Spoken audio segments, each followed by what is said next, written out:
guys, it's Jeremy Ashburn with SENUKE.tv, and this is the Web 2.0 Profile Project.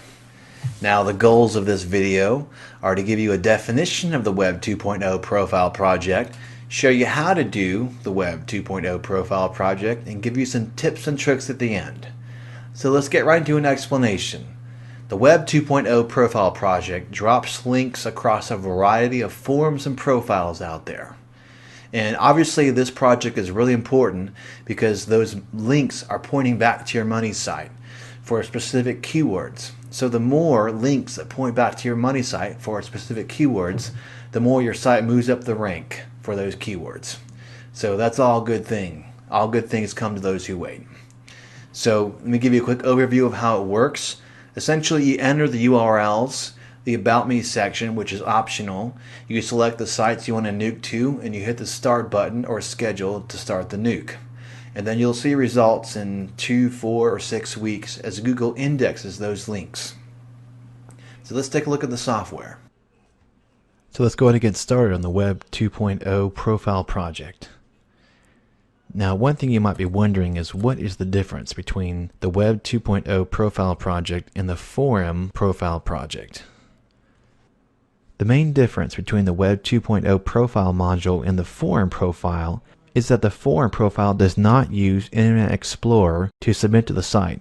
So that means that the Forum Profile is at least 5 times faster than this Web 2.0 Profile module.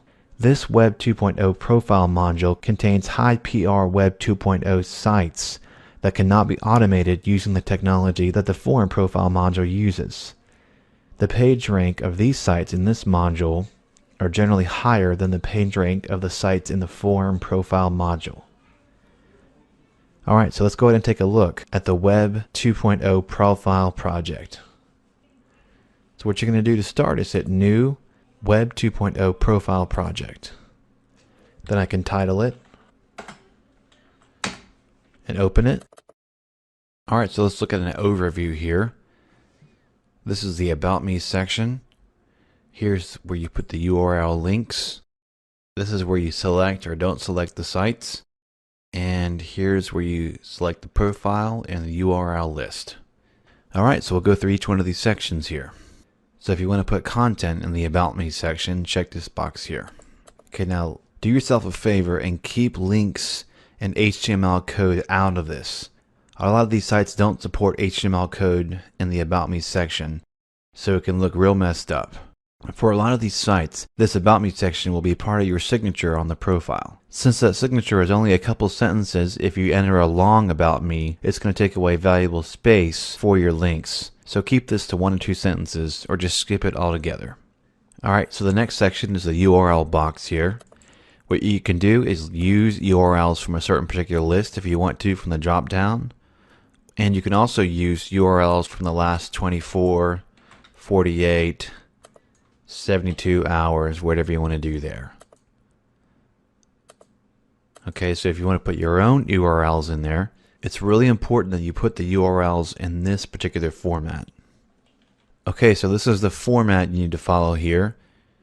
http://www.yoururl.com whatever.tv in this situation, and then you do ## bracket, and then this is spinnable, so I put SENUKE.tv training videos vertical bar, SENUKE videos vertical bar, SENUKE videos. So make sure you follow this format or it's not going to work right. Okay, so you can decide to put all your links or just add a certain number of random links. And if you have a whole list here, I'm just going to put the same link over and over again. But if you had multiple links here in the list, it's important to add 3, 4, or 5 random links. Don't do more than that. Okay, if you want to add the last URL, you can do that as well. And what you're going to do here is add spinnable text for assigning the last URL. And if you don't want to add spinnable text here, you can just leave this blank. Okay. Okay, so the next thing you want to do is select the profile that actually has the Web 2.0 profile projects already signed up. So what you can do is select all the profiles here, or if you want to select just specific profiles that are already signed up for the Web 2.0 project, you would just check them here. Now look at this list of sites down here. You can see that some of the sites are gray and some of the sites are black. The ones that are grayed out on this list means that there are no accounts set up for those sites. The ones in black means that they do have accounts set up and created for them. Okay, so next you select the URL list here. And then this option here is the select all option. So selecting this will select all the sites, whether you've signed up for them and they have accounts or not. So at this point I'm ready to go. I'm just going to either hit start or schedule, and obviously if I schedule I can select a certain date here, start after a certain project, or spread submission if I want to. So I'm just going to hit start. Now let's end this video with some tips and tricks at the end. Now once you use a Web 2.0 profile nuke, it's best to quote-unquote throw it away and don't use it again. Create a new Web 2.0 profile and go that way. Don't reuse the same profile over and over again. Also, you can make new profile accounts to create new profile nukes real easily these days with the account creation. So that's this Web 2.0 profile video. Hope you've enjoyed it, and I'll see you in the next.